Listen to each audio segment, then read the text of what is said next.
अभिवादन एवं अभिनंदन करते हैं।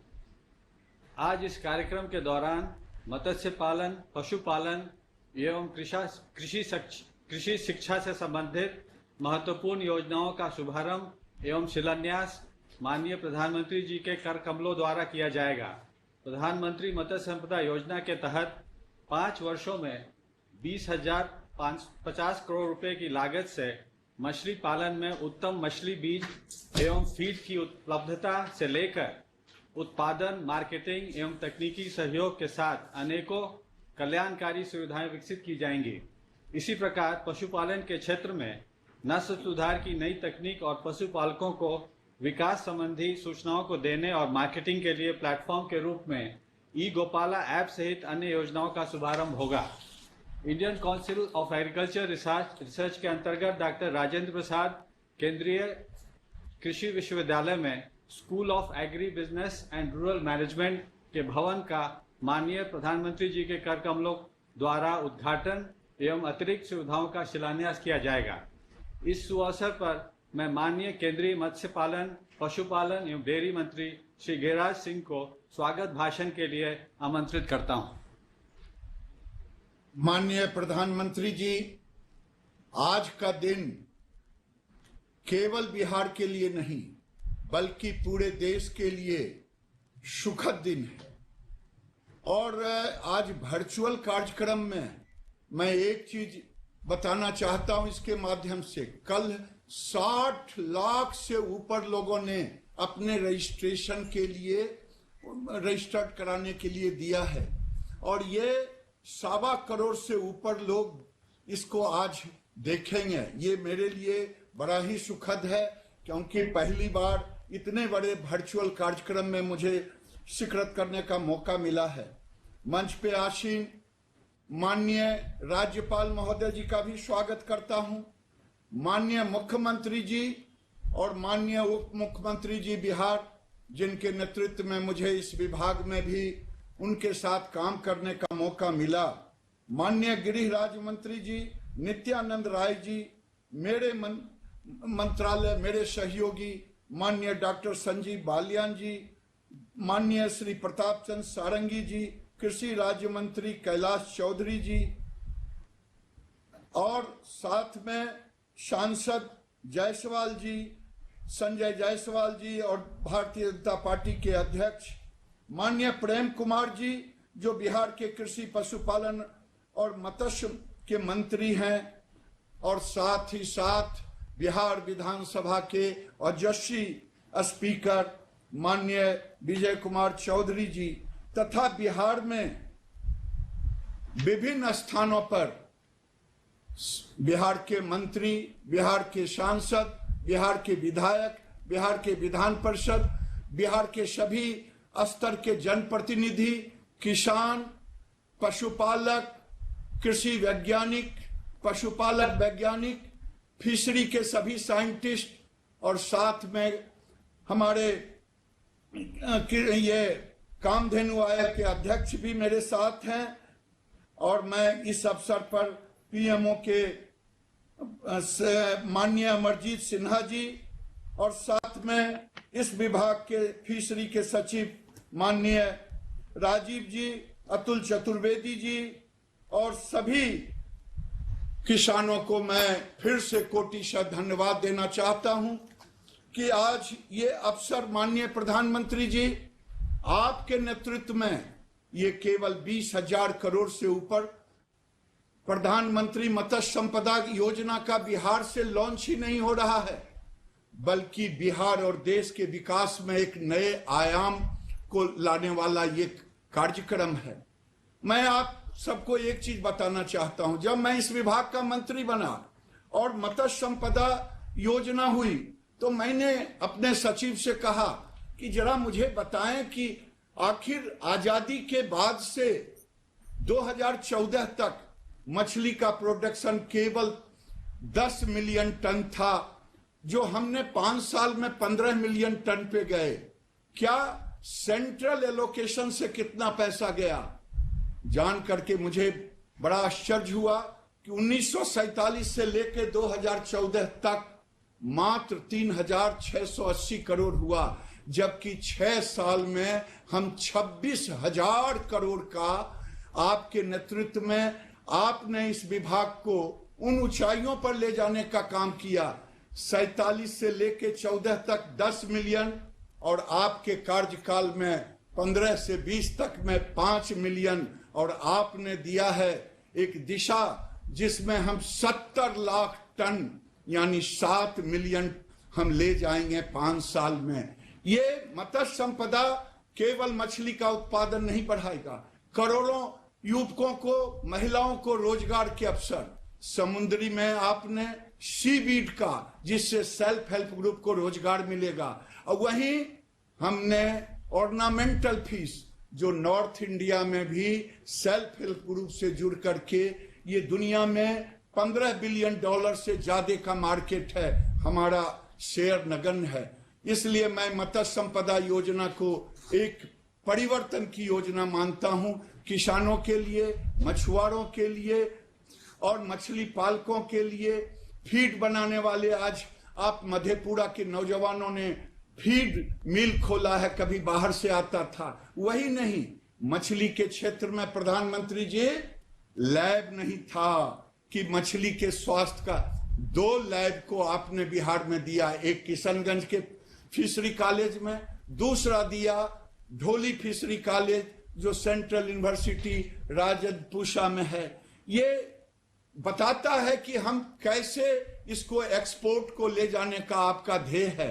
आपने वही नहीं किया बल्कि ब्रूड को भी जोड़ा। आपने कहा था मुझे कि इसे quality of seed, quality of feed और उसके डायग्नोस्टिक को आप, तो वो सारे के सारे आज सीतामढ़ी में ब्रूड बैंक का भी आज उद्घाटन है, यानी हम ब्रूड बैंक को भी ले रहे हैं, एक्वेटिक लैब को भी ले रहे हैं और वहीं फीड को भी ले रहे हैं। ये एक अभूतपूर्व परिवर्तन लाने वाला ये कार्यक्रम है। माननीय प्रधानमंत्री जी, आपके नेतृत्व में 5 साल में 24,000 हेक्टेयर में नए तालाब खुले।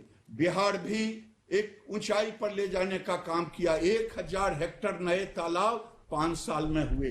ये मेरे लिए सुखद है। वहीं प्रधानमंत्री जी, आपने किसानों को एक ऊंचाई पर ले जाने के लिए पशुपालक देश में 9 करोड़ से ऊपर हैं, जिसमें 5 करोड़ प्रधानमंत्री जी, 6 करोड़ जो पशुपालक खेतीहर पशुपालक हैं, 4 करोड़ से ऊपर पशुपालक ऐसे हैं जिनके पास जमीन नहीं है।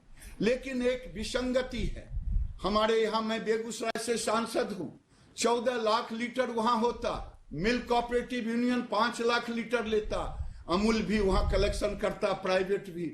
14 लाख मतलब 4 लाख कंजम्पशन करते, 3 करोड़ प्रतिदिन आता। लेकिन जब मैंने खोजा कि यहाँ देसी गाय 15 लीटर की कितनी है, तो अंगुलियों पर गिना मिला। एचएफ खोजा, अंगुलियों पर मिला। आज जेके ट्रस्ट के द्वारा एक मोबाइल वैन के द्वारा IVF इन विट्रो फर्टिलाइजेशन का डेमो दिखाया जाएगा, जिसमें आपने टेक्नोलॉजी को सहारा लेने के लिए कहा, आपने टेक्नोलॉजी को प्रमुखता दी। आज एक गाय बेगूसराय में हो सकता है 50 से ऊपर बच्चे देने का एम्ब्रियो के द्वारा। समय अधिक हो गया है, लेकिन 3 चीज आपने बहुत बड़ा कदम उठाया है। पूर्णिया में जो सीमेन स्टेशन दिया है, भारत में सरकारी क्षेत्र में 50 लाख डोज का कहीं भी नहीं है। प्रधानमंत्री जी, एक तरफ सॉर्टेड सेक्स सीमन 50,000 बिहार को आज लॉन्च करेंगे, जिससे केवल बछिया ही पैदा होगी।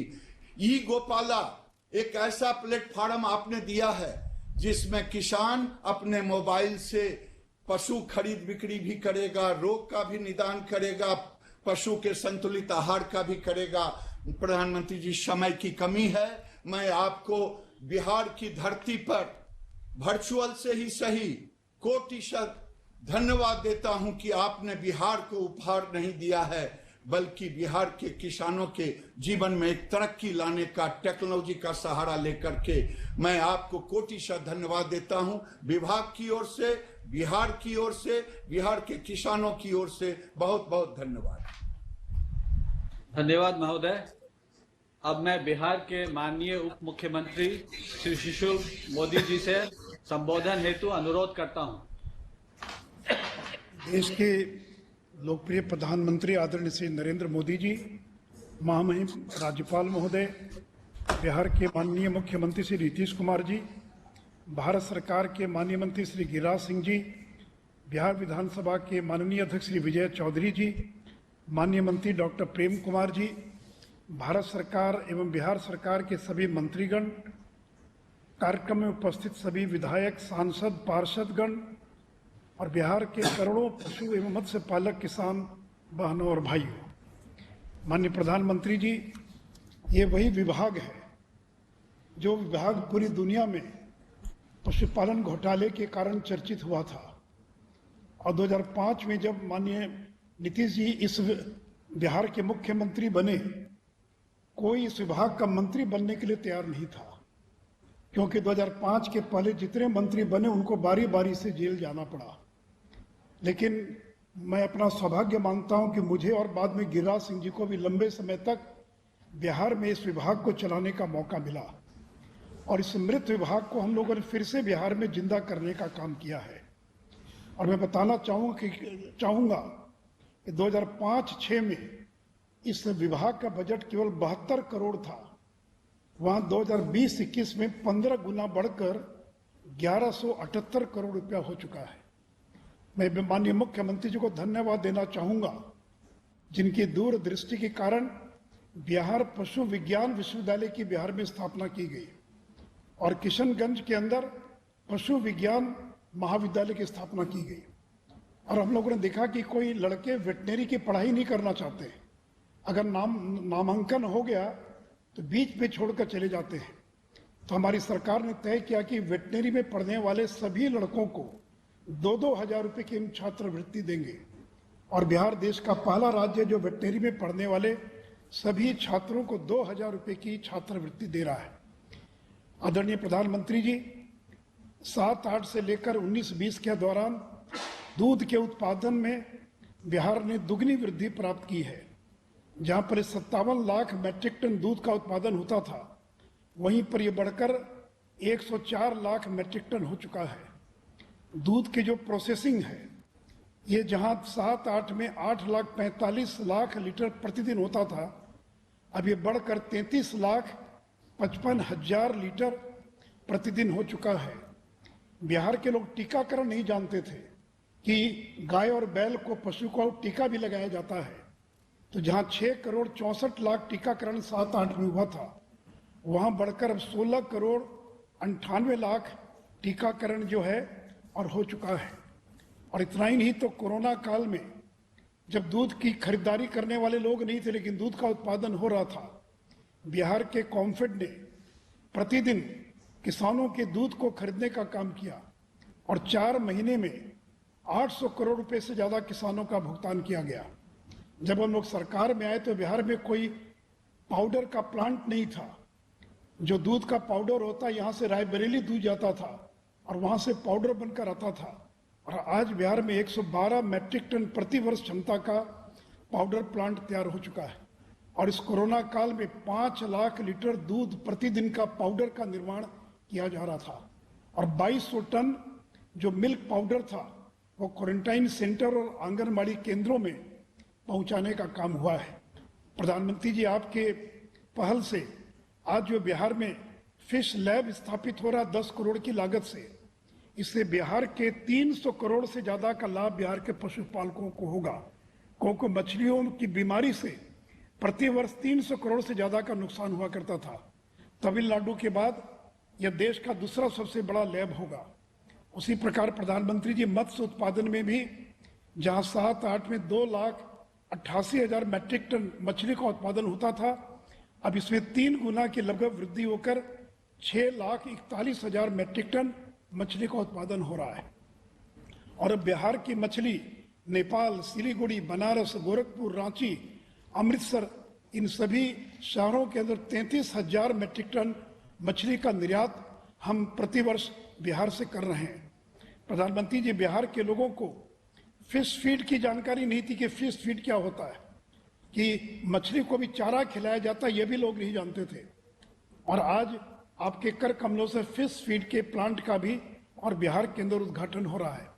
तो माननीय प्रधानमंत्री जी, मुझे पूरा भरोसा है, मुझे पूरा विश्वास है कि 294 करोड़ की लागत की जो आपने सौगात दी है, तो बिहार के अंदर ब्लू रेवोल्यूशन और व्हाइट रेवोल्यूशन, इन दोनों की दिशा में बिहार और तेजी से आगे बढ़ेगा और बिहार के करोड़ों पशुपालक और मत्स्य पालकों की आमदनी जो है दुगना करने में हम सफल होंगे। इन्हीं शब्दों के साथ आपको धन्यवाद और बधाई देता हुआ अपनी बात समाप्त करता हूं। धन्यवाद। धन्यवाद महोदय। अब मैं माननीय मुख्यमंत्री बिहार श्री नीतीश कुमार जी से आग्रह करूंगा कि वे अपने अभिभाषण से हमें लाभान्वित करें।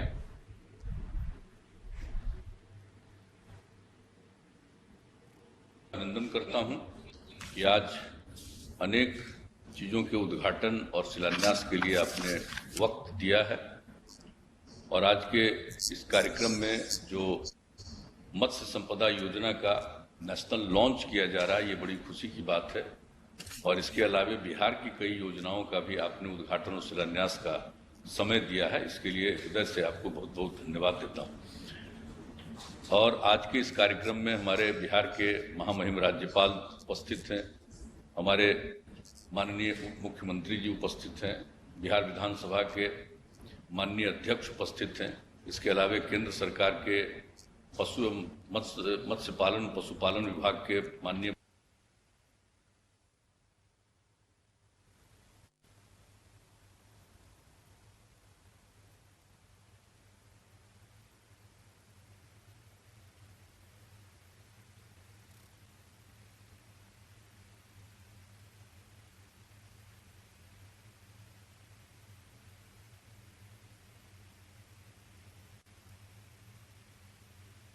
के लिए अभिनंदन करता हूं। और आपने जो यहाँ कार्यक्रम किया अनेक योजनाओं का, जिसका जिक्र हमारे अभी माननीय उप मुख्यमंत्री जी ने भी किया, माननीय केंद्रीय मंत्री जी ने भी इसकी चर्चा की है। मैं उस बात को दोहराना नहीं चाहता हूं, क्योंकि हम सब लोग आपको सुनना चाहते हैं। और जो कुछ भी हुआ, मैं विशेष रूप से सबके लिए तो धन्यवाद देता ही हूँ, लेकिन ये जो पूर्णिया में मरंगा में सीमेंट स्टेशन का उद्घाटन किया जा रहा है, इसी का शिलान्यास 12 मई 2018 को हम लोगों ने किया था और इतने कम समय में ये काम पूरा हो गया। जब हम लोग वहाँ पर गए थे शिलान्यास करने, तो एक बड़ी प्रसन्नता हो रही थी कि आखिरकार ये जो पूरा हो जाएगा और ये काम शुरू हो जाएगा, तो इसकी क्षमता होगी प्रतिवर्ष 50 लाख सीमेन स्ट्रॉ कृत्रिम गर्भाधान के उपयोग हेतु इसका होगा। तो बिहार में तो ये पूरा सबको मिल ही जाएगा, लेकिन इसके बाद पूर्वोत्तर राज्यों में और अन्य राज्यों में भी इसकी सुविधा लोगों को मिलेगी। और ये जो काम हो रहा है, इसके लिए हम लोगों ने 80 एकड़ जमीन उपलब्ध कराया और इसके लिए कार्यक्रम चलता रहे, तो उस पर कई पूर्ण क्षमता प्राप्त करने के लिए इसकी उच्च गुणवत्ता हेतु 59 पदों को स्वीकृत किया गया और उसके संचालन के लिए राज्य सरकार ने अपनी तरफ से भी करीब 47 करोड़ रुपए का भी प्रावधान किया है। तो अब इतना अच्छा ये काम हो जाएगा आपके उद्घाटन के बाद सीमेंट स्टेशन का। और उसके बाद जो डॉक्टर राजेंद्र प्रसाद केंद्रीय कृषि विश्वविद्यालय, खुशी की बात है, ये तो हम लोगों का अपना बिहार का विश्वविद्यालय था और बाद में इसको केंद्रीय कृषि विश्वविद्यालय के रूप में मंजूरी दी गई। तो उसमें जो पूसा में अधीन school of agri business management के भवन का उद्घाटन किया जा रहा है, जिसकी लागत राशि 11 करोड़ रुपए है। साथ ही यहाँ के छात्रों के लिए हॉस्टल, स्टेडियम एवं अंतर्राष्ट्रीय गेस्ट हाउस के निर्माण का भी शिलान्यास किया जा रहा है। इसकी कुल प्राकृतिक राशि 63 करोड़ रुपए का। तो एक सेंट्रल यूनिवर्सिटी के लिए भी काम हो रहा है।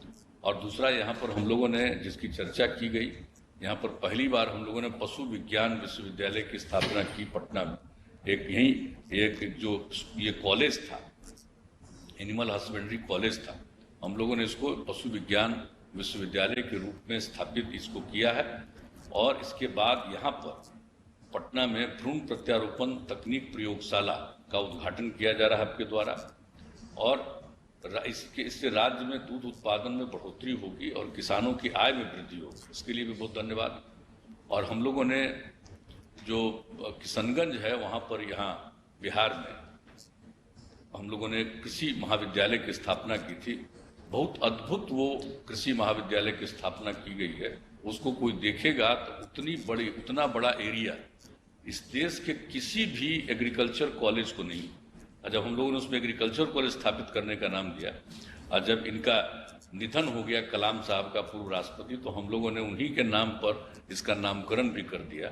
और इसमें तो फिर मत्स्य के लिए भी हम लोगों ने कॉलेज की स्थापना कर दी है, और पशु के लिए भी हम लोग वहाँ पर कॉलेज की स्थापना करने का निर्णय ले चुके हैं। अब वहाँ पर जो आप लोगों ने इतना अच्छा काम कर दिया, अब तो जो फिशरीज कॉलेज में जो वही डॉक्टर कलाम कृषि महाविद्यालय का अंग है, तो प्रधानमंत्री मत्स्य संपदा योजना के तहत मछली के रोग की जांच और इसके नियंत्रण के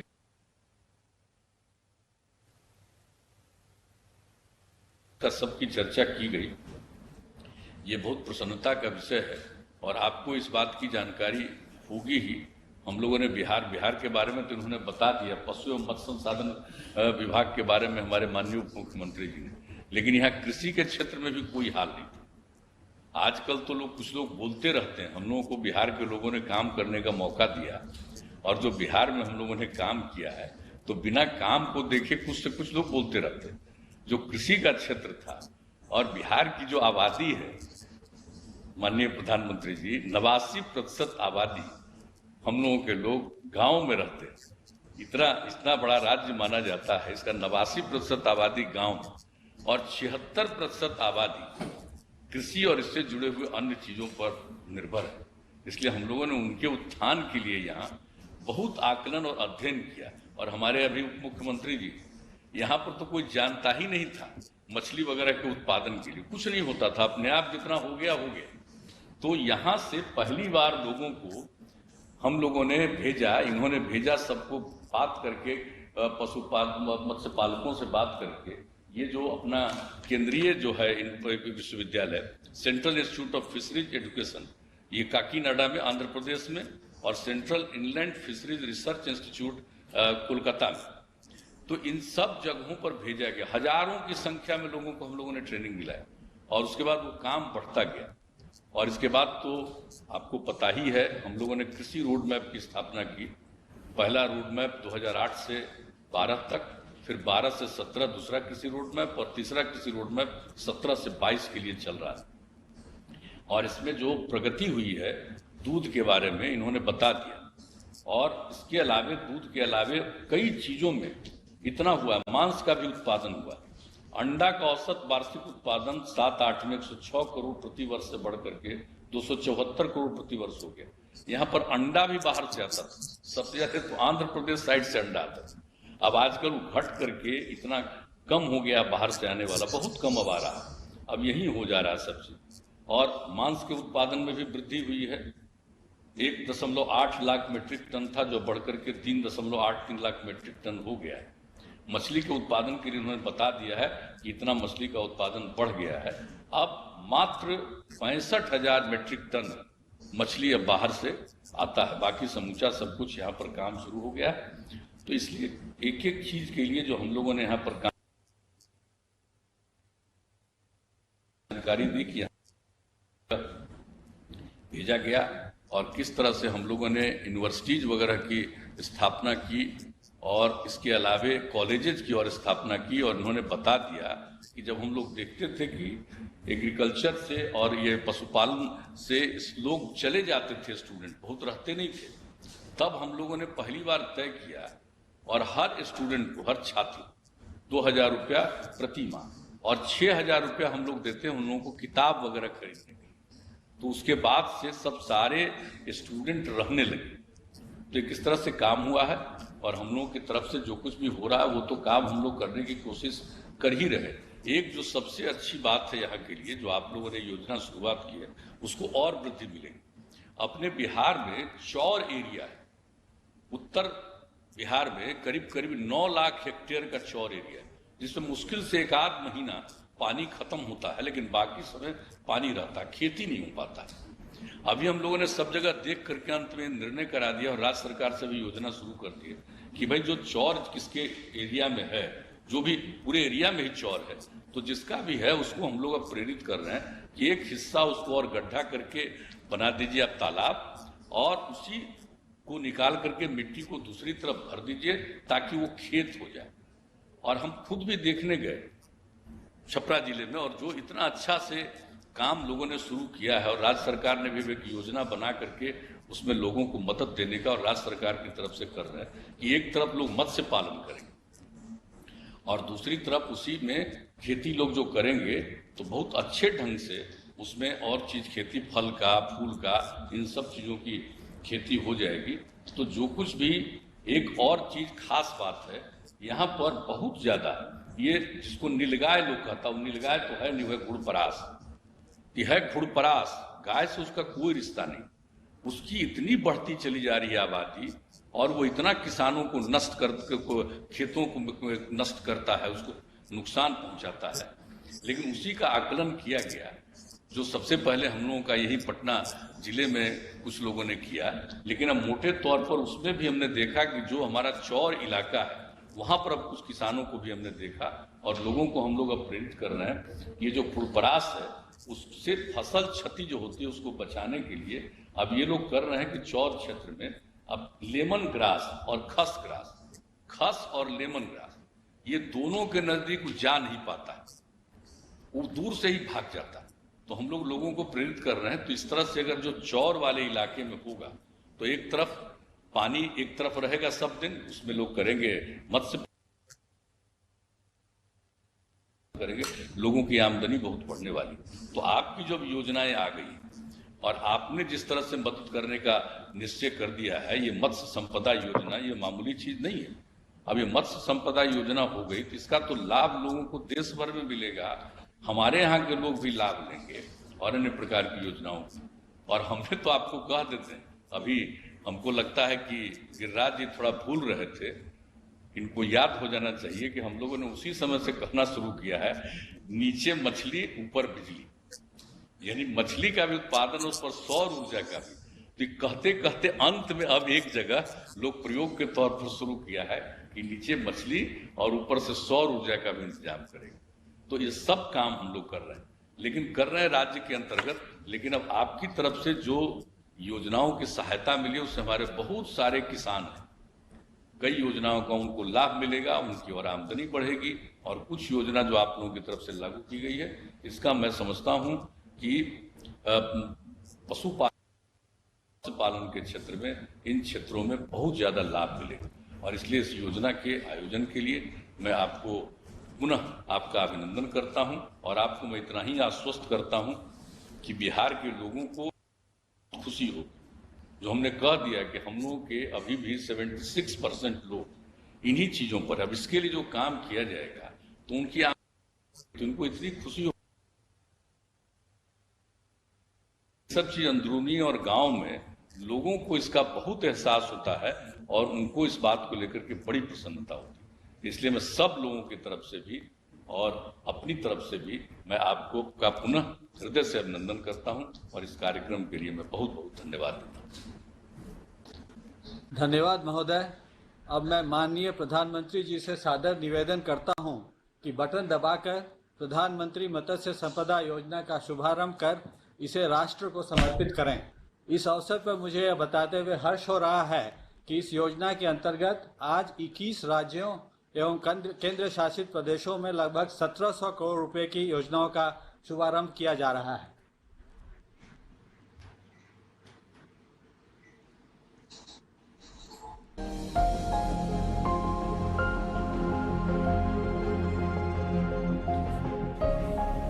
भारत में मत्स्य क्षेत्र में मुनाफे की संभावना बहुत ज्यादा है। भारत की पेनिनसुलर कोस्टलाइन 8,118 किलोमीटर तक लंबी है। प्रधानमंत्री नरेंद्र मोदी की दूरदृष्टि के कारण नीली क्रांति के रूप में फिशरी सेक्टर में सराहनीय तेजी आई है। प्रधानमंत्री श्री नरेंद्र मोदी जी के नेतृत्व में आत्मनिर्भर भारत का संकल्प देश की आर्थिक समृद्धि में महत्वपूर्ण योगदान देगा। इसी दिशा में प्रधानमंत्री मत्स्य संपदा योजना के अंतर्गत 20,050 करोड़ के निवेश की परिकल्पना की गई है। मछली पालन क्षेत्र में ये आजादी के बाद से अब तक का सबसे बड़ा इन्वेस्टमेंट है। प्रधानमंत्री मत्स्य संपदा योजना के जरिए मछली उद्योग में पैदावार बढ़ाने के लिए नई टेक्नोलॉजी और नए तरीकों से प्रोडक्टिविटी को बढ़ाया जा रहा है। इसमें जमीन और पानी के जरियों का भरपूर इस्तेमाल किया जा रहा है। प्रधानमंत्री मत्स्य संपदा योजना के तहत लागू की गई योजनाओं का लक्ष्य है आने वाले समय में मछली उत्पादन को 150 लाख टन को बढ़ाकर 220 लाख टन तक ले जाने का, जिससे 55 लाख से भी ज्यादा लोगों को रोजगार के अवसर पैदा हो सकेंगे। मत्स्य पालन निर्यात को बढ़ाकर 1 लाख करोड़ रुपए तक पहुंचाना है ताकि मत्स्य पालन की आय को दुगना किया जा सके। प्रधानमंत्री मत्स्य संपदा योजना के अंतर्गत मछुआरों को ब्रूड बैंक्स के लिए बढ़िया सीड और फीड भी दिया जा रहा है और नई तकनीक जैसे RAS, बायोफ्लॉक सिस्टम को भी लोगों तक पहुंचाया जा रहा है, जिसके कारण पैदावार तेजी से बढ़ पा रही है। प्रधानमंत्री मत्स्य संपदा योजना में मछली किसानों और इस कारोबार से जुड़े लोगों की सुरक्षा पे भी ध्यान दिया जा रहा है, जिसके तहत उनको लाइफ इंश्योरेंस और फिश वेसल इंश्योरेंस दिया जाएगा। भारत में ऑर्नामेंटल फिशरीज के साथ सीवीड कल्टीवेशन भी महिलाओं को बड़ा रोजगार प्रदान करता है। सीवीड की बढ़ती मांग को देखते हुए प्रधानमंत्री मत्स्य संपदा योजना के अंतर्गत के नई तकनीकों से मछुआरों की जान और माल दोनों की बचत के साथ उत्पादन में भारी बढ़ोतरी होने की संभावनाएं भी बढ़ेंगी और एक आत्मनिर्भर भारत का सपना भी साकार हो पाएगा। धन्यवाद महोदय। अब माननीय प्रधानमंत्री जी से सविनय अनुरोध है कि बटन दबाकर doctor Rajendra Prasad central agriculture university Pusa Samastipur के परिसर में school of agri business and rural management के नवनिर्मित भवन का उद्घाटन एवं बॉयज हॉस्टल, स्टेडियम और इंटरनेशनल गेस्ट हाउस का शिलान्यास करें।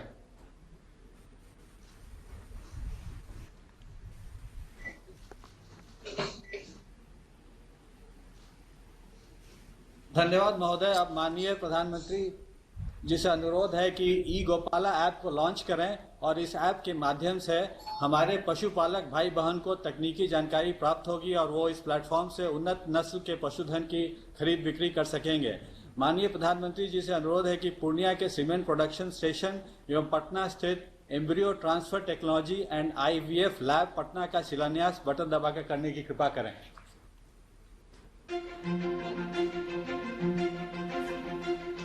ई गोपाला ऐप माननीय प्रधानमंत्री श्री नरेंद्र मोदी के नेतृत्व में लॉन्च की जाने वाली ई गोपाला ऐप का उद्देश्य एक व्यापक पशु सूचना प्रणाली के साथ सेक्टर को डिजिटल बनाना है। यह ऐप गूगल प्ले स्टोर से डाउनलोड की जा सकती है। अपने रजिस्टर्ड नंबर से लॉगिन करने पर आपको 6 विकल्पों और सुविधाओं की होम स्क्रीन दिखेगी। सबसे पहले है पशु पोषण, जो आपको पशु को उपलब्ध फीड सामग्री की मात्रा और पोषण की जानकारी देता है। आयुर्वेदिक चिकित्सा पद्धति विकल्प, जिसके द्वारा आप अपने पशु के रोग और उसकी आयुर्वेदिक उपचार देख सकते हैं। मेरा पशु आधार विकल्प में किसान अपने सभी नए और पुराने पशुओं की जानकारी देख सकते हैं। अलर्ट्स में किसानों को अपने पशु के टीकाकरण की डेट जैसी सूचना मिलती है। आयोजन देखें विकल्प के द्वारा आप नजदीकी टीकाकरण कैंप या आयोजित प्रशिक्षण कार्यक्रमों के बारे में जान सकते हैं। पशु बाजार, जहां किसानों को कृत्रिम गर्भाधान तकनीशियनों और वीर्य स्टेशनों की जानकारी मिलती है और अच्छी नस्लों वाले पशुओं के भ्रूण की बिक्री और खरीद की जा सकती है। यह ऐप सिर्फ भारतीय पशुपालकों के लिए ही नहीं, परंतु सब देशवासियों के लिए महत्वपूर्ण भूमिका निभाएगा और डेयरी इंडिया को नई ऊंचाइयों तक ले जाएगा। डेयरी क्षेत्र में नस्ल सुधार, रोगों से मुक्ति और उन्नत पोषण उच्च उत्पादकता के 3 स्तंभ हैं। बिहार के पूर्णिया डिस्ट्रिक्ट में पूर्वी और उत्तर पूर्वी भारत का सबसे बड़ा वीर्य उत्पादन स्टेशन 84 करोड़ रुपए के निवेश के साथ स्थापित किया जा रहा है। पटना में एम्ब्रियो ट्रांसफर टेक्नोलॉजी और IVF लैब की स्थापना 8 करोड़ रुपए के निवेश के साथ की जा रही है। राष्ट्रीय गोकुल मिशन के अंतर्गत किसानों तक पहुंचेंगी 6 सॉर्टेड वीर्य सुविधाएं और इस कार्यक्रम का शुभारंभ आज बरौनी में किया जा रहा है। इस तकनीक से मादा पशुओं की संख्या बढ़ेगी, दूध की बिक्री से किसानों की आय दोगुनी होगी और सेक्टर आत्मनिर्भरता की ओर बढ़ेगा। इन कार्यक्रमों के शुभारंभ और उन्नत प्रौद्योगिकी की मदद से विशेष रूप से बिहार राज्य का पशुपालन और डेयरी सेक्टर कई गुना बढ़ने की ओर अग्रसर है। धन्यवाद महोदय। अब हम पूर्णिया जिला चलेंगे, जहां श्रीमती मोनिका भारती माननीय प्रधानमंत्री जी से संवाद के लिए सीमेंट प्रोडक्शन स्टेशन में उपस्थित हैं।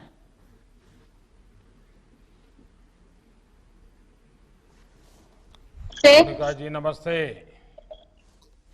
माननीय प्रधानमंत्री जी, मेरी ओर से आपको प्यार भरा प्रणाम। मैं मोनिका भारती हांसदा, ग्राम अलीनगर दूध उत्पादक सहयोग समिति, पंचायत सतकुदरिया, जिला पूर्णिया से आई हूँ और मैं कोसी डेयरी प्रोजेक्ट से जुड़ी हुई हूँ। मोनिका जी, आपके घर में कौन कौन है? मेरे घर में मेरे हस्बैंड है, मेरे 2 बच्चे हैं, मेरे भैया भाभी हैं, उनके 3 बच्चे हैं, दादी है और सास ससुर हैं। बड़ा विशाल परिवार है। Yes sir. पशुपालन के अलावा और भी कोई काम करती हैं या फिर इससे ही गुजारा चल जाता है? अभी तो सर इससे ही गुजारा चल जाता है, मतलब ग्रेजुएट किए हैं लेकिन अभी कोई रोजगार नहीं मिला है, तो अभी पशुपालक से ही और कृषि है, मतलब किसान है, क्या खेती कर रहे हैं। किस विषय में ग्रेजुएशन किया? हिस्ट्री में। अच्छा, कहाँ पर किए? मनिहारी कॉलेज से किया सर। अच्छा, अभी आपके पास कितनी गाय है? 2 गाय हैं। अच्छा, और कितने दूध की बिक्री दिन भर में हो जाती है? प्रतिदिन 10 लीटर। 10 लीटर? अच्छा। जी। आप पहले से ही सहकारी समिति से जुड़ी थी या फिर कहीं और दूध बेचती थी? इससे आपको कोई नहीं लाभ सर, हुआ क्या पहले- ये नई व्यवस्था से? पहले से ही जुड़े हुए हैं। अच्छा, यानी जब से आपके पास गाय है या जब से आप ससुराल आई, ये काम पहले से ही चल रहा था? ससुराल आने से पहले यहाँ पर कुछ काम नहीं था। यहाँ मेरे इंटर करके मेरी शादी हुई है और मैं ससुराल से ही ग्रेजुएशन की हूँ। और यहाँ पर पहले मतलब मैं एसपी से हूँ, तो यहाँ पर शराब मतलब बनता था हमारे समाज में। तो मेरी शादी हुई, इसके बाद जब शराबबंदी स्टार्ट हुई तो मैंने लेडीज लोगों को जागरूक किया कि शराब नहीं बनाना है। मैंने स्वयं सहायता समूह को भी प्रेरित किया कि उसमें 10 रुपया सप्ताह जमा करना है, उससे भी हमें लाभ हो सकता है। और फिर मैंने जीविका में ही VRP में काम किया किसान लोगों के साथ ही, जिससे कि हमारी आय में बढ़ोतरी हो सके। और अभी उससे भी मतलब मैं आगे आना चाहती हूँ। मोनिका जी, सबसे पहले तो मैं आपके पतिदेव को, आपके ससुर साहब को, आपकी सास को यहाँ से विशेष प्रणाम करता हूँ, क्योंकि आप इंटर के बाद शादी करके ससुराल आई और आपकी पढ़ाई आपने पूरी की। देखिए, ससुराल में आपको इस प्रकार से सम्मान मिलना, इतना प्यार मिलना और आपको पढ़ाई के लिए सुविधा देना, और जैसा आपने यहाँ कहा कि आप SC क्लास से हैं, ये जो जागरूकता पहुंची है, मैं आपके परिवार को बहुत बहुत प्रणाम करता हूं कि उन्होंने आपके लिए इतने सारे अवसर खोल दिए।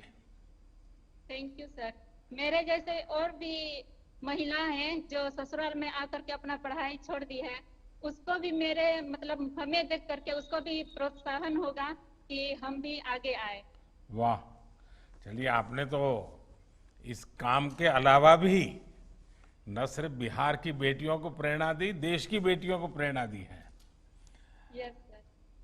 देखिए मोनिका और इन जैसी तमाम बहनें आज स्वावलंबन के लिए, आत्मनिर्भरता के लिए तेजी से आगे आ रही हैं।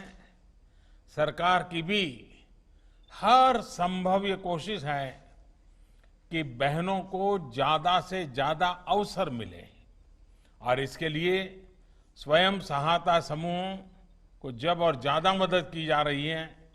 मुझे विश्वास है कि पशुपालन में तो वैसे भी परंपरागत रूप से ही हमारे यहाँ पशुपालन का काम हमारी माताओं बहनों ने ही संभाला है, लेकिन अगर उनको आधुनिक तकनीक का उनको सहारा मिल जाए, उनको ज्ञान भी मिल जाए और व्यवस्था भी मिल जाए, और पशुओं की अच्छी नस्लें अगर मिलना शुरू हो जाए, उनके स्वास्थ्य की जांच भी आसानी से संभव हो जाए, और जिसकी दिशा में बिहार सरकार भी काफी प्रयास कर रही है। गिरिराज जी के नेतृत्व में भारत सरकार भी अनेक नए नए प्रकल्प चला रही है। मुझे विश्वास है इन सारी चीजों का बहुत बड़ा लाभ मिलेगा आपको, और आप जैसे पशुपालक निश्चित ही देश की अर्थव्यवस्था में एक नई ताकत बनेंगे। लेकिन आप मोनिका जी पढ़ी लिखी हैं, मैं आपसे आग्रह करूंगा, अभी आपने देखा होगा कि कुछ न्यूज चैनल ने गुजरात की बनास डेयरी की 10 बहनों का बड़ा परिचय दिया था। वो गांव की किसान बहनें थी, कोई ज्यादा पढ़ी लिखी तो नहीं थी, लेकिन वो 1-1 करोड़ रुपयों का दूध का कारोबार करती है। यानी अपने आप में सिर्फ पशुपालन और दूध का काम। अगर आप वेबसाइट पर जाओगी बनास डेयरी की या अमूल डेयरी की या साबर डेयरी की, तो आपको ऐसी कई बहनों ने कैसे पराक्रम किए हैं, आपको बहुत सारी जानकारियां मिलेगी। तो मैं जरूर, मोनिका जी आपने जैसे पढ़ाई में रुचि ली है, अब आप वैज्ञानिक तरीके से पशुपालन के इस काम को आगे बढ़ाइए। आपने जो ग्रेजुएशन किया है, इसलिए और नया कुछ खोजने में समय बर्बाद मत कीजिए। आपके पास जो ताकत है, उस ताकत से आप पूरे क्षेत्र का, पशुपालन का कार्य क्षेत्र ही बदल सकती है। और बड़े विश्वास के साथ आगे बढ़िए। आपके क्षेत्र के सारे किसान पशुपालक आपको जीवन भर आशीर्वाद देते रहेंगे, और मुझे विश्वास है कि आप जैसे पशुपालकों को और आपके कारण अन्य लोगों को भी बहुत लाभ मिलेगा। मेरी तरफ से आपको बहुत बहुत शुभकामनाएं हैं। Thank you sir. धन्यवाद। इसके बाद अब श्री ब्रजेश कुमार बरौनी से माननीय प्रधानमंत्री जी से वार्ता करेंगे।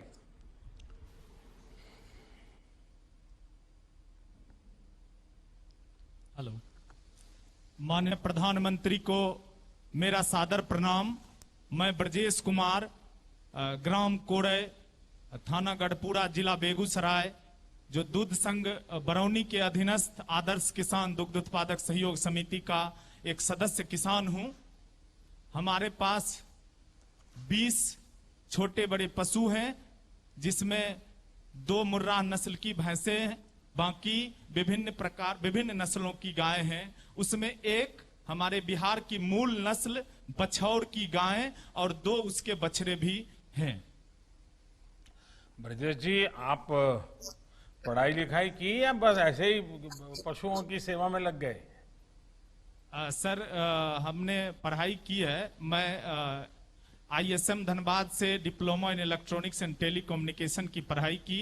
उसके बाद हम दिल्ली हाई टेक्नोलॉजी सॉल्यूशन से एम्बेडेड सिस्टम डिजाइनिंग की भी पढ़ाई प्राप्त की है। अरे वाह, आपके पास तो काफी कुछ ज्ञान भी है, और उसमें भी टेक्नोलॉजी का ज्ञान है। आपने पढ़ाई की है और उसके बाद भी आपने इस क्षेत्र को चुना है। देखिए, यही चीजें देश में प्रेरणा देने वाली है। तो खेती, किसानी और पशुपालन के इस काम में आपका मन लग रहा है, या आपको लगता है कि नहीं ये तो ठीक है, अभी टेम्पररी कर रहा हूं, कुछ और करूंगा, ऐसा मन करता है क्या? सर, पढ़ाई के उपरांत मैं CBSE के लिए काम करता था। उसके लिए सॉफ्टवेयर डिजाइन करता था, कंटिन्यूअस कॉम्प्रिहेंसिव इवोल्यूशन का। 2012-13 में 13 के जुलाई में मैं गांव वापस आया और हमने कहा कि मैं पशुपालन करूंगा, और मुझे गांव समाज का बड़ा विरोध झेलना पड़ा, लेकिन मैं दृढ़ इच्छा शक्ति के साथ उसमें लगा रहा।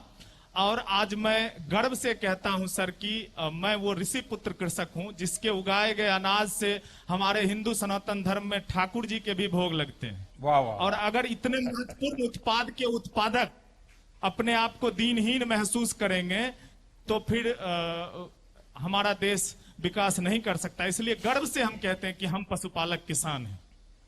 ब्रजेश जी, मुझे आपके शब्द सुनकर के मुझे खुद को ही प्रेरणा मिल रही है।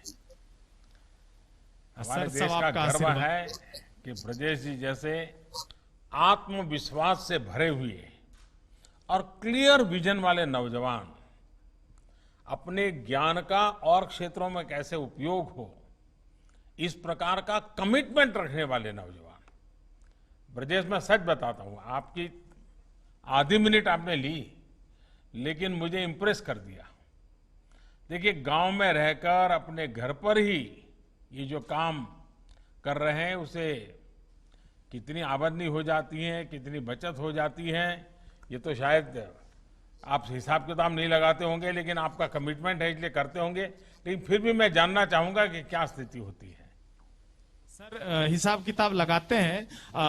सबसे पहले हमने बिहार सरकार के माननीय मुख्यमंत्री के दिशा निर्देश में चल रहे समग्र विकास योजना अंतर्गत 20 गायों का अनुदानित भारतीय स्टेट बैंक से गौशाला खोला और उसके जितने भी मानक थे सर, मैं बिहार का उस योजना से सब्सिडी प्राप्त करने वाला पहला लाभार्थी हूं। ये गौरव मुझे प्राप्त है। और उस योजना के जितने भी सर साधन थे, वर्मी कंपोस्ट, गोबर gas plant, milking machine, Bihar का मैं पहला मिल्किंग मशीन भी 2013 में पंजाब से खरीद के लाया सर।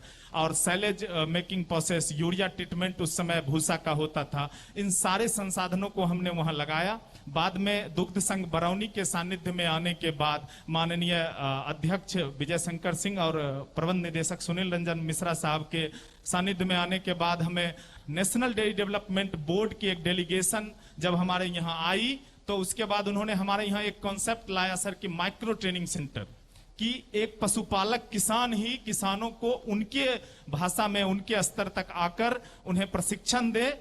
तो इस योजना के तहत हमारे यहाँ एक sir national dairy development board के गाइडलाइन में और बरौनी डेयरी के सौजन्य से माइक्रो ट्रेनिंग सेंटर लगा, जिसमें हम अभी वर्तमान में 5000 किसानों को 1 डे ट्रेनिंग भी दे चुके हैं सर। और भी छोटे छोटे वहां पे जो दूध समितियां चलती हैं, मैं उसका अध्यक्ष हूं सर। और हमने छोटे छोटे की मुर्गी के लिए या गाय के बछड़ों के लिए इस तरह के छोटे छोटे पशु आहार के भी एक छोटा सा यूनिट खड़ा किया है, जिसके माध्यम से हम जो पशु आहार बाजार में या हमारे दूध संघ के माध्यम से बछड़ों के लिए काप स्टार्टर, मुर्गी के लिए, बकरी के लिए नहीं मिलती है, वो हम किसानों को सस्ते और सुलभ दे सकें। दूसरा एक हमने अपना प्रयास किया है सर कि हम स्कूली बच्चों को जाके अपना समय देके और उनको बताएं कि कृषि और पशुपालन का हमारे मानव जीवन में क्या योगदान है। मानव जीवन में कृषि और पशुपालन की भूमिका पे हमने सैकड़ों जगह जगह स्कूलों में और बच्चों के बीच जाके अपना एक कार्यक्रम किया है सर। मैं आपकी बातें सुन करके 2 सुझाव देता हूं। एक, जो आप बच्चों को जाकर के मोटिवेट करते हैं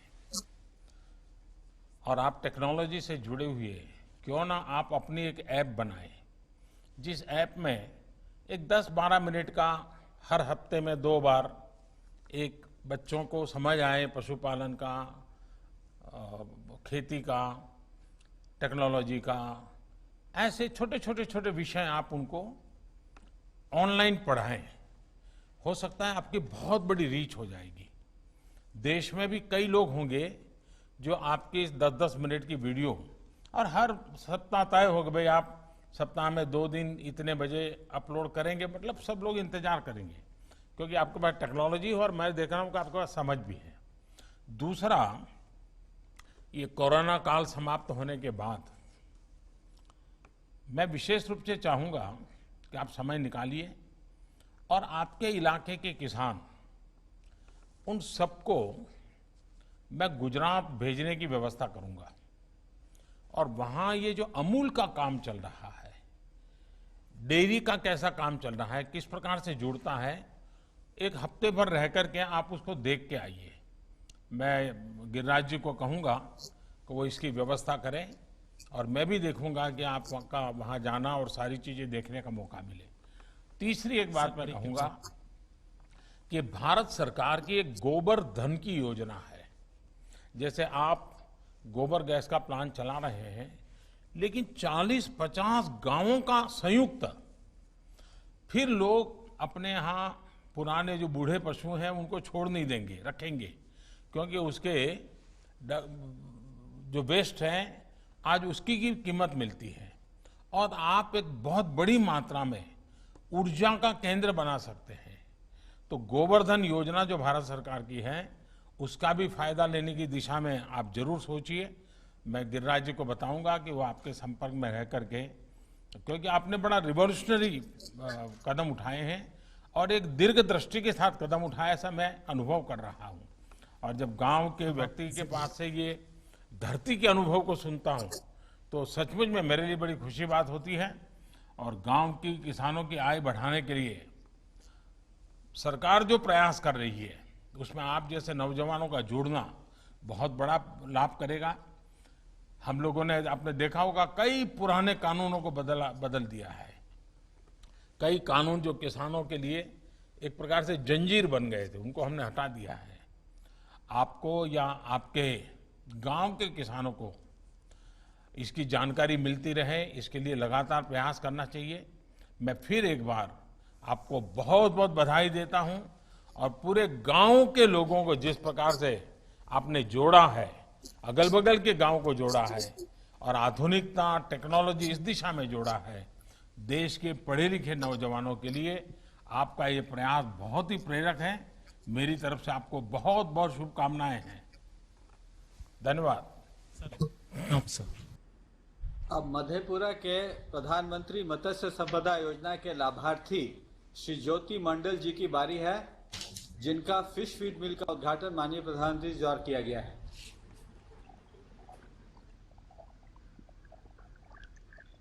मधेपुरा से ज्योति मंडल बोल रहा हूं सर। प्रधानमंत्री जी को बहुत बहुत प्रणाम सर। ज्योति जी नमस्कार।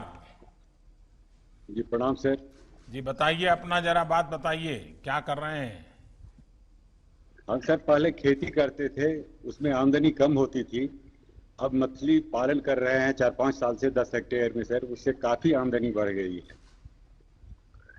क्या फर्क आया? पहले की तुलना में कितना फर्क आया? पहले की तुलना में कम से कम 5 से 10 गुना फर्क आया। ओहो, अच्छा। तो आप पहले क्या पढ़ाई वढ़ाई की है या पहले से खेती में ही लगे थे? नहीं सर, पढ़ाई किए हैं। साइंस कॉलेज पटना से बीएससी ऑनर्स किए थे सर, उसके बाद जेएनयू से एमए किया है सर। और उसके बाद किसान यहाँ पर खेती कर रहे हैं, प्लांटेशन किया है और सर खेती कर रहे हैं। तो उसमें मछली पालन ही मेरा मेन खेती है सर। अच्छा, आपने पोस्ट ग्रेजुएशन किया, जेएनयू से किया, और आपने मछली पालन ही क्यों चुना? क्यों ही विचार आया? आप आगे रिसर्च में जा सकते थे और कोई व्यवसाय भी आप चुन सकते थे। सर उसी समय मेरे मन में आया सर, जो गांव किसान के लिए कुछ किया जाए। किसान लोग बहुत ही, हम लोग के मधेपुरा जिला बहुत गरीब जिला है सर। हिंदुस्तान का सबसे गरीब जिला में मधेपुरा जिला है सर। यहाँ किसानों की स्थिति बड़ी बदतर थी, लेकिन आप लोगों के आने के बाद से सर, राजपाट आने के बाद से बहुत अच्छी स्थिति आ रही है। अभी मछली पालन में 5 गुना वृद्धि हो रही है किसानों की आमदनी में सर। पहले 10 से 20 हजार एक एकड़ में कमाई होता था सर। आज की डेट में कम से कम किसान 1 एकड़ वाटर एरिया से 1 लाख से 10 लाख 20 लाख तक कमा सकता है सर। आपकी जो योजना थी सर, जो हम 22 में 2 गुना करेंगे आमदनी, अगर किसान मछली पालन शुरू करे सर तो 5 गुना आमदनी तो निश्चित रूप से होगी सर। ज्योति जी, आपकी बात सुनकर के देश के किसान भी आपको सुन रहे हैं।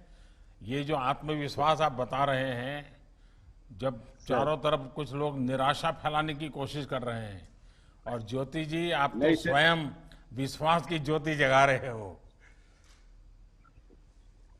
अच्छा, आपके गांव में या आसपास के इलाके में पहले से भी मछली पालन के तौर तरीके रहे होंगे? पुरानी पद्धति रही होगी, वेस्टेज रहता होगा। आपने क्या नया किया?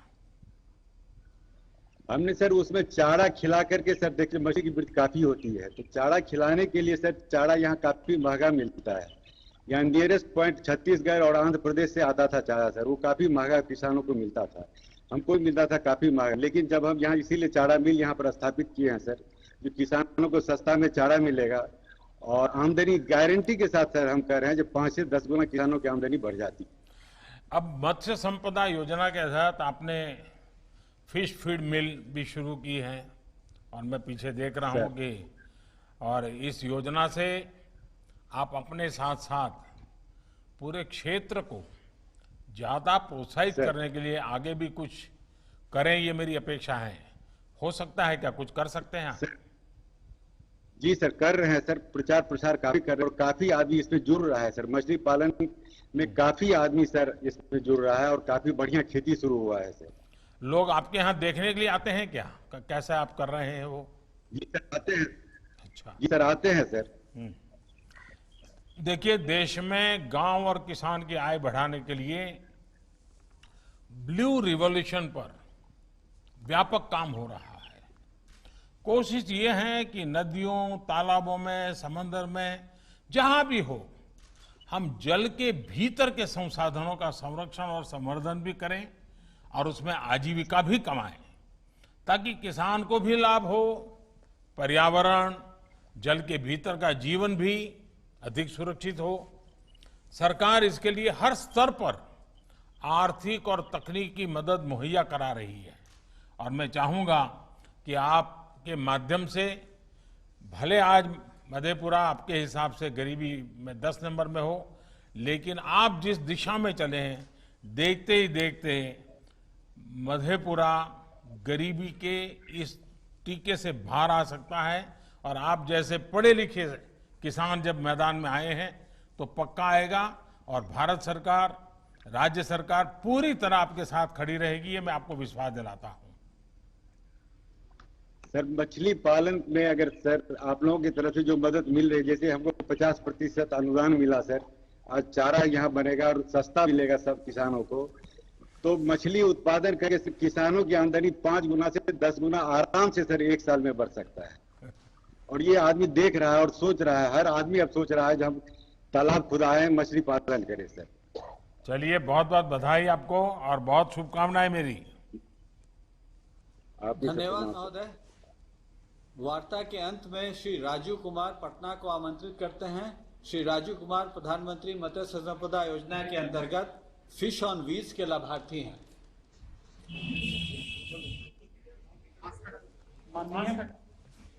माननीय प्रधानमंत्री महोदय जी, आपको सादर प्रणाम करता हूं। मैं पटना जिला के रहने वाला हूं। मैं पहले कृषि का कार्य करते थे, अब मैं 4-5 वर्षों से मछली पाल रहे हैं। माइक नजदीक ले जाइए। हाँ ठीक ठीक, मुझे सुनाई दे रहा है, मुझे सुनाई दे रहा है।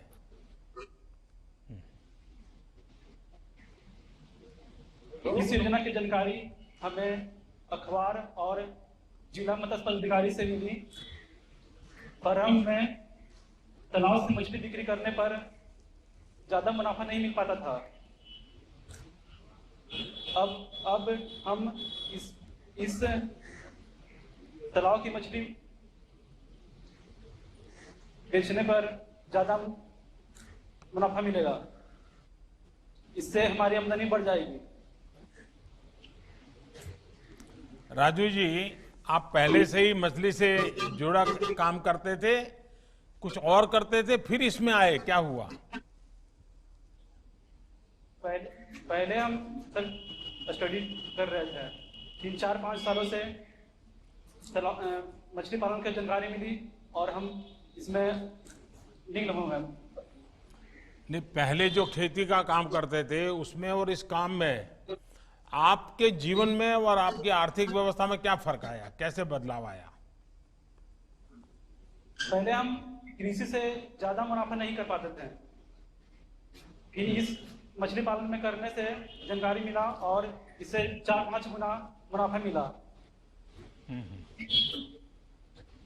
नहीं, ये जो फिश ऑन व्हील्स योजना से आप जुड़े हैं, क्या इससे आपका काम बेहतर होगा क्या?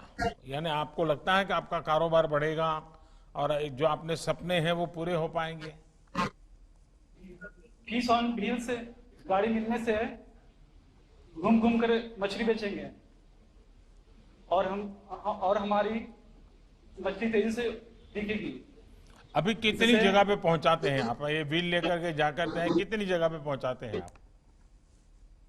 अभी सर शुरुआत है सर, अभी शुरुआत है। इतना से पहली बार हमको लाभ मिला सर। नहीं, देखिए, आपकी पहचान बन जाएगी, फिर तो लोग तय करेंगे भैया शाम को 5 बजे आप यहाँ मिलते हैं, 3 बजे यहाँ मिलते हैं, दोपहर 2 बजे यहाँ मिलते हैं, सब लोग आप मालूम होगा कि आपके पास पहुंचना है तो कैसा, ऐसा बराबर परफेक्ट प्लान कर लिया है आपने? अभी सर नहीं किए हैं सर। हाँ, नहीं तो कर लेना चाहिए। लोगों को पता होना चाहिए कि आप कहाँ पर कितने बजे किस कोने में खड़े होंगे। तो जो भी आपका क्लाइंट है, कस्टमर है, उनको पता होगा कि आपके पास यहाँ पहुँचना है, तो आपको बहुत सुविधा बढ़ेगी। देखिए राजू जी, एक प्रकार से आप पूरी तरह से आत्मनिर्भर होने की दिशा में आगे बढ़ रहे हैं और हो जाएंगे, मेरा पक्का विश्वास है। मछली भी अपनी ओर से, मछली से जुड़े ज्ञान पान का व्यवसाय भी अपना, देखिए ये अपने आप में बहुत बड़ी बात है। और इसलिए राजू जी, मेरी आपको बहुत शुभकामनाएं हैं। मत्स्य संपदा योजना का लक्ष्य की यही है कि ज्यादा से ज्यादा युवाओं को फिशरीज से जुड़े सेक्टर में उत्पाद से लेकर के वैल्यू एडिशन के काम में जोड़ा जाए। और इससे दो काम होंगे, एक तो व्यापक मात्रा में रोजगार तैयार होंगे और दूसरा हमारा एक्सपोर्ट बढ़ेगा, जिससे देश के पास ज्यादा संसाधन आएंगे। तो मेरी आप सबको बहुत बहुत शुभकामनाएं राजू जी। अब मैं माननीय प्रधानमंत्री जी को, हम सबको उनके मार्गदर्शन के लिए सादर आमंत्रित करता हूं। रउआ सभे के प्रणाम बा। देशवा खातिर, बिहार खातिर, गांव के जिंदगी के आसान बनावे खातिर और व्यवस्था मजबूत करे खातिर मछली उत्पादन, डेयरी, पशुपालन और कृषि क्षेत्र में पढ़ाई और रिसर्च से जुड़ले सैकड़न करोड़ रुपया के योजना के शिलान्यास और लोकार्पण भइल है। एकरा खातिर सौ से बिहार के भाई बहन लोगन के अनघा बधाई देतनी। बिहार के गवर्नर फागू चौहान जी, मुख्यमंत्री श्रीमान नीतीश कुमार जी, केंद्रीय मंत्रिपरिषद के मेरे साथी श्रीमान गिरिराज जी, कैलाश चौधरी जी, प्रताप चंद्र सारंगी जी, संजीव बालियान जी, बिहार के उप मुख्यमंत्री भाई सुशील जी, बिहार विधानसभा के अध्यक्ष श्रीमान विजय चौधरी जी, राज्य मंत्रिमंडल के अन्य सदस्यगण, सांसदगण, विधायकगण और मेरे प्रिय साथियों, आज जितनी भी ये योजनाएं शुरू हुई हैं, उनके पीछे की सोच ही यही है कि हमारे गांव 21वीं सदी के भारत, आत्मनिर्भर भारत की ताकत बने, ऊर्जा बने। कोशिश ये है कि अब इस सदी में ब्लू रिवॉल्यूशन यानी मछली पालन से जुड़े काम, व्हाइट रिवॉल्यूशन यानी डेयरी से जुड़े काम, स्वीट रिवॉल्यूशन यानी शहद उत्पादन से जुड़े काम हमारे गांवों को और समृद्ध और सशक्त करें। प्रधानमंत्री मत्स्य संपदा योजना इसी लक्ष्य को ध्यान में रखकर बनाई गई है। आज देश के 21 राज्यों में इस योजना का शुभारंभ हो रहा है। अगले 4-5 वर्षों में इस पर 20,000 करोड़ रुपए से ज्यादा खर्च किए जाएंगे। इसमें से आज 1700 करोड़ रुपए का काम शुरू हो रहा है। इसी के तहत ही बिहार के पटना, पूर्णिया, सीतामढ़ी, मधेपुरा, किशनगंज और समस्तीपुर में अनेक सुविधाओं का लोकार्पण और शिलान्यास किया गया है।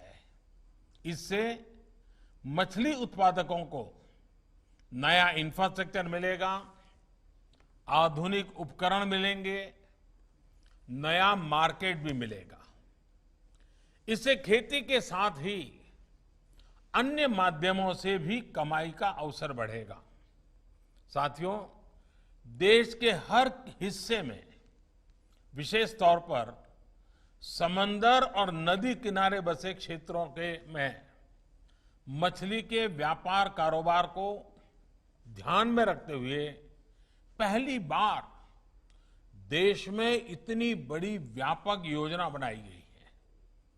आजादी के बाद इस पर जितना निवेश हुआ उनसे भी कई गुना ज्यादा निवेश प्रधानमंत्री मत्स्य संपदा योजना पर किया जा रहा है।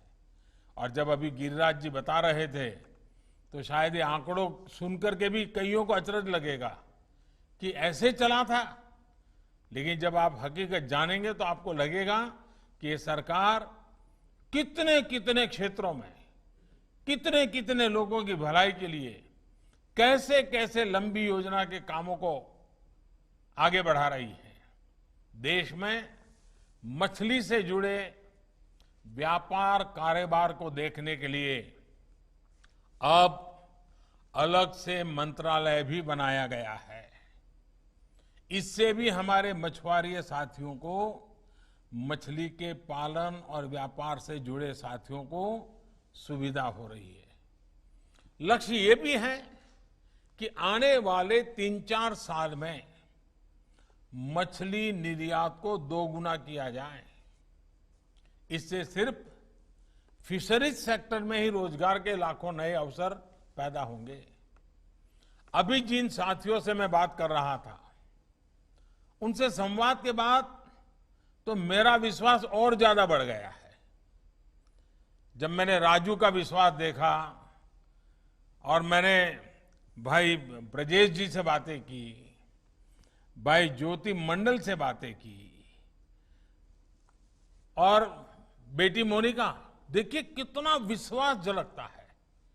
साथियों, मछली पालन बहुत कुछ साफ पानी की उपलब्धता पर निर्भर करता है। इस काम में गंगा जी को स्वच्छ और निर्मल बनाने के मिशन से भी मदद मिल रही है। गंगा जी के आसपास बसे इलाकों में रिवर ट्रांसपोर्ट को लेकर जो काम चल रहा है उसका लाभ भी फिशरीज सेक्टर को मिलना तय है। इस 15 अगस्त को जिस मिशन डॉल्फिन की घोषणा की गई है वो भी फिशरीज सेक्टर पर अपना स्वाभाविक प्रभाव, यानी एक प्रकार से बाय प्रोडक्ट मदद, एक्स्ट्रा बेनिफिट ये होने ही वाला है। मुझे पता चला है कि हमारे नीतीश बाबूजी इस मिशन से जरा ज्यादा ही उत्साहित है और इसलिए मुझे पक्का विश्वास है कि जब गंगा डॉल्फिन की संख्या बढ़ेगी तो इसका लाभ गंगा तट के लोगों को तो बहुत मिलने वाला है, सभी को मिलने वाला है। साथियों, नीतीश जी के नेतृत्व में बिहार में गांव-गांव पानी पहुंचाने के लिए बहुत प्रशंसनीय काम हो रहा है। 4-5 साल पहले बिहार में सिर्फ 2% घर पीने के साफ पानी की सप्लाई से जुड़े थे। आज ये आंकड़ा बढ़कर 70% से अधिक हो गया है। इस दौरान करीब करीब 1.5 करोड़ घरों को पानी की सप्लाई से जोड़ा गया है। नीतीश जी के इस अभियान को अब जल जीवन मिशन से नई ताकत मिली है।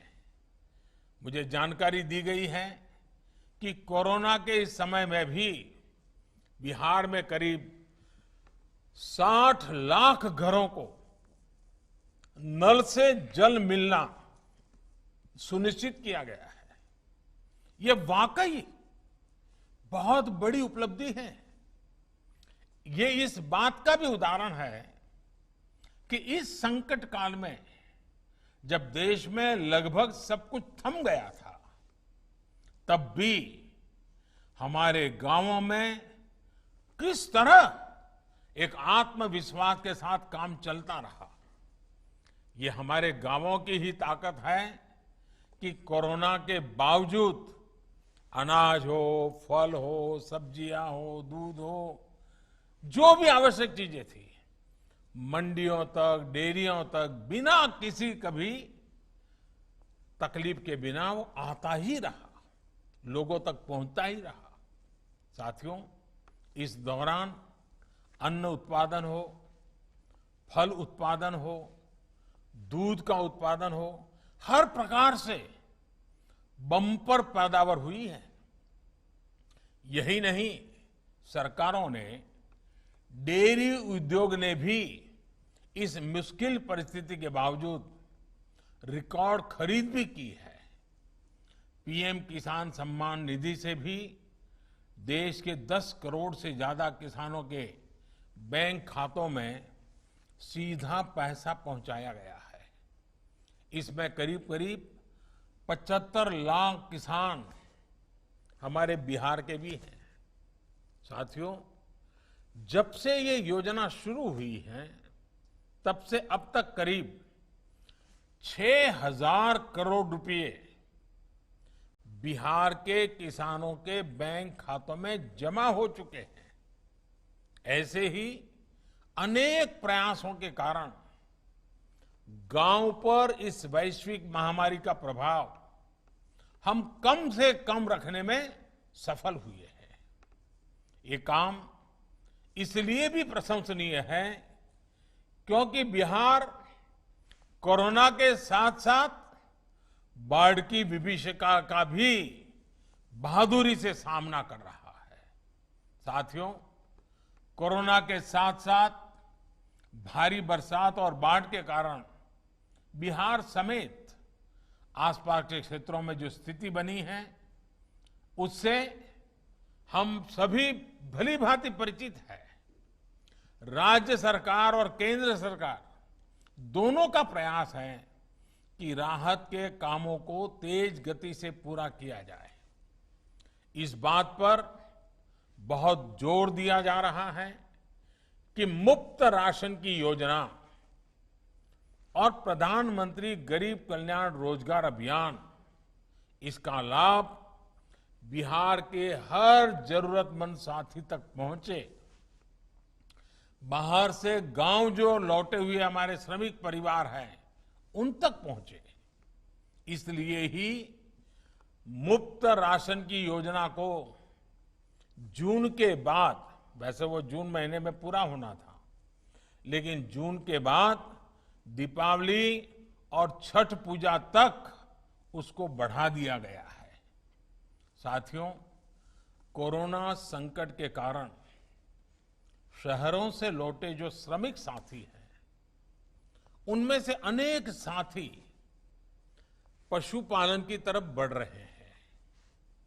केंद्र सरकार और बिहार सरकार की अनेक योजनाओं से उनको प्रोत्साहन भी मिल रहा है।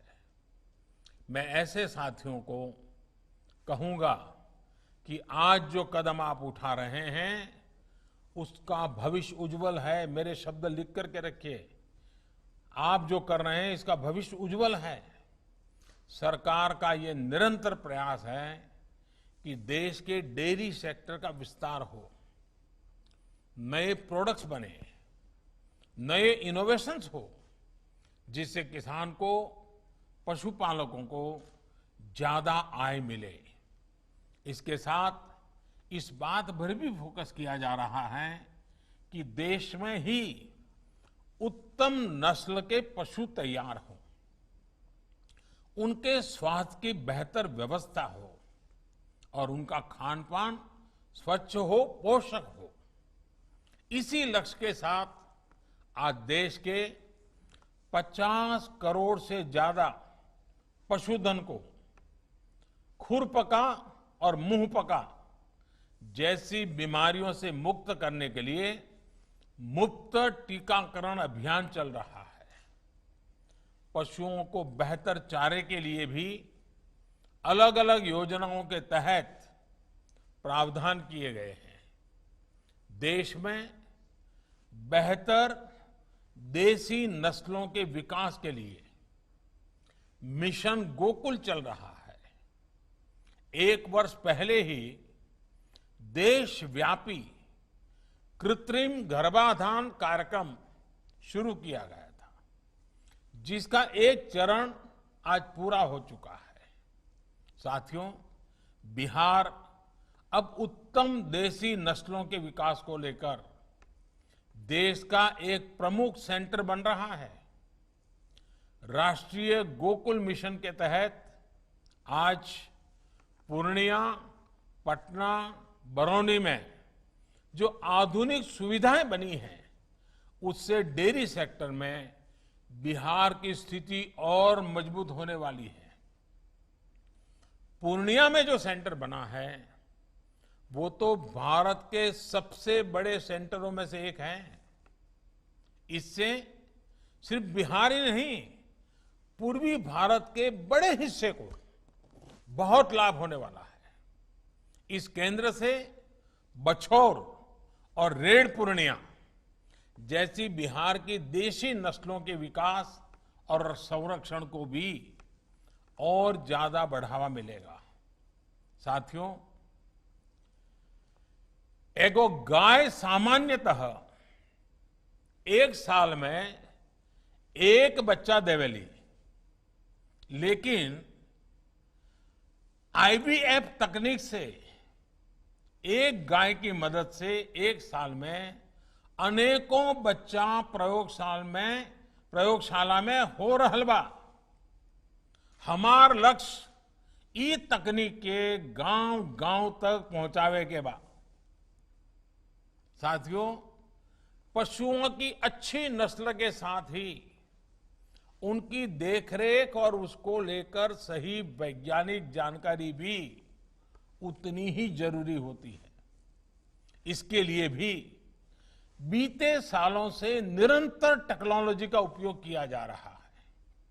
इसी कड़ी में आज ई गोपाला ऐप शुरू किया गया है। ई गोपाला ऐप एक ऐसा ऑनलाइन डिजिटल माध्यम होगा जिससे पशुपालकों को उन्नत पशुधन को चुनने में आसानी होगी, उनको बिचौलियों से मुक्ति मिलेगी। ये ऐप पशुपालकों को उत्पादकता से लेकर उसके स्वास्थ्य और आहार से जुड़ी तमाम जानकारियां देगा। हमारे किसान को ये पता चल पाएगा कि उनके पशु को कब क्या जरूरत है और अगर वो बीमार है तो उसके लिए सस्ता इलाज कहाँ उपलब्ध है। यही नहीं, ये ऐप पशु आधार से भी जोड़ा जा रहा है। जब ये काम पूरा हो जाएगा तो ई गोपाला ऐप में पशु आधार नंबर डालने से उस पशु से जुड़ी सारी जानकारी आसानी से मिल जाएगी। इससे पशुपालकों को जानवर खरीदने बेचने में भी उतनी ही आसानी होगी। साथियों, कृषि हो, पशुपालन हो, मछली पालन हो, इन सब का विकास और तेजी से हो, इसके लिए वैज्ञानिक तौर तरीकों को अपनाना और गांव में आधुनिक इंफ्रास्ट्रक्चर बनाना बहुत ही आवश्यक है। बिहार तो वैसे भी कृषि से जुड़ी पढ़ाई और रिसर्च का अहम सेंटर रहा है। दिल्ली में यहां हम लोग पूसा पूसा सुनते रहते हैं। बहुत ही कम लोगों को पता है कि असली पूसा दिल्ली में नहीं बल्कि बिहार के समस्तीपुर में है, और यहां वाला तो एक तरह से उसका जुड़वा भाई है। साथियों, गुलामी के कालखंड में ही समस्तीपुर के पूसा में राष्ट्रीय स्तर का एग्रीकल्चर रिसर्च सेंटर खुला था। आजादी के बाद डॉक्टर राजेंद्र प्रसाद और जननायक कर्पूरी ठाकुर जैसे विजनरी नेताओं ने इस परंपरा को आगे बढ़ाया। इन्हीं के प्रयासों से प्रेरणा लेते हुए साल 2016 में डॉक्टर राजेंद्र प्रसाद कृषि विश्वविद्यालय को केंद्रीय विश्वविद्यालय के रूप में मान्यता दी गई। इसके बाद इस यूनिवर्सिटी में और उसके तहत चलने वाले कॉलेजों में कोर्सेज का भी और सुविधाओं का भी व्यापक विस्तार किया गया है। चाहे मोतिहारी में एग्रीकल्चर और फॉरेस्ट्री का नया कॉलेज हो, पूसा में school of agri business and rural management हो, बिहार में कृषि विज्ञान और कृषि प्रबंधन की पढ़ाई के लिए शिक्षा व्यवस्थाओं को और मजबूत किया जा रहा है। इसी काम को और आगे बढ़ाते हुए school of agri business and rural management की नई बिल्डिंग का उद्घाटन हुआ है। साथ ही नए हॉस्टल, स्टेडियम और गेस्ट हाउस का भी आज शिलान्यास किया गया है। साथियों, कृषि क्षेत्र की आधुनिक जरूरतों को देखते हुए पिछले 5-6 वर्षों से देश में एक बड़ा अभियान जारी है। 6 साल पहले जहां देश में सिर्फ एक केंद्रीय कृषि विश्वविद्यालय था, वहीं आज देश में 3 सेंट्रल एग्रीकल्चर यूनिवर्सिटीज हैं। यहां बिहार में जो बाढ़ हर साल आती है, उससे खेती किसानी को कैसे बचाया जाए, इसके लिए महात्मा गांधी रिसर्च सेंटर भी बनाया गया है।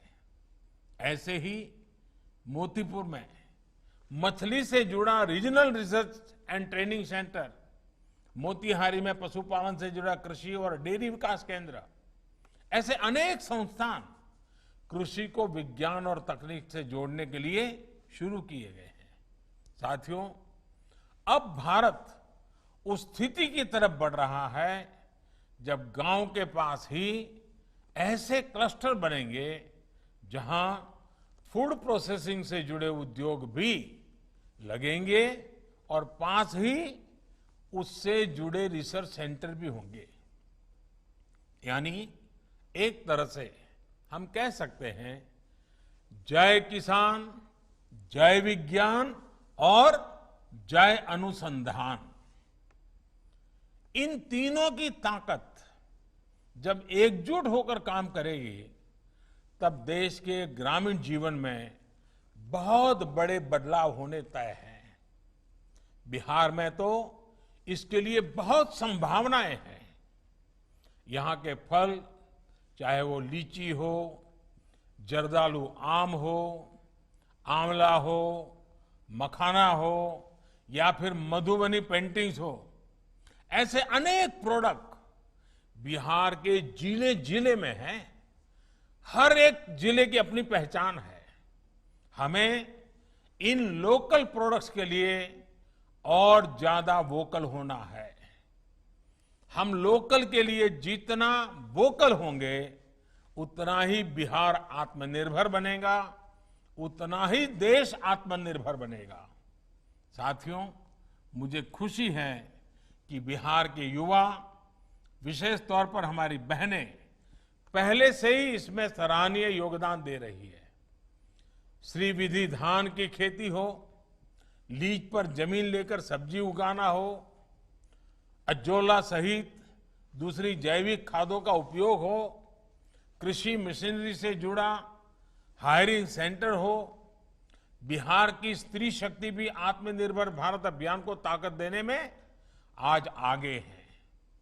पूर्णिया जिले में मक्का के व्यापार से जुड़ा अरण्यक एफपीओ और कोसी क्षेत्र में महिला डेयरी किसानों की कौशिकी मिल्क प्रोड्यूसर कंपनी, ऐसे अनेक समूह प्रशंसनीय काम कर रहे हैं, प्रेरक काम कर रहे हैं। अब तो हमारे ऐसे उत्साही युवाओं के लिए, बहनों के लिए केंद्र सरकार ने विशेष फंड भी बनाया है। 1 लाख करोड़ रुपए के इस इंफ्रास्ट्रक्चर फंड से ऐसे एफपीओ, कृषि उत्पादक संघों को, सहकारी समूहों को गांव में भंडारण, कोल्ड स्टोरेज और दूसरी सुविधाएं बनाने के लिए आर्थिक मदद आसानी से मिल पाएगी। इतना ही नहीं, हमारी बहनों के जो स्वयं सहायता समूह हैं, उनको भी अब बहुत मदद दी जा रही है। आज बिहार में स्थिति ये है कि वर्ष 2013-14 की तुलना में अब स्वयं सहायता समूहों को मिलने वाले ऋण में 32 गुना की वृद्धि हुई है। ये दिखाता है कि देश को, बैंकों को, हमारी बहनों के सामर्थ्य पर, उनकी उद्यमशीलता पर कितना भरोसा है। साथियों, बिहार के गांवों को, देश के गांवों को आत्मनिर्भर भारत का अहम केंद्र बनाने के लिए हमारे प्रयास लगातार बढ़ने वाले हैं। इन प्रयासों में बिहार के परिश्रमी साथियों का रोल भी बहुत बड़ा है और आपसे देश को उम्मीदें भी बहुत अधिक हैं। बिहार के लोग देश में हो या विदेश में अपने परिश्रम से, अपनी प्रतिभा से अपना लोहा मनवाते रहे हैं।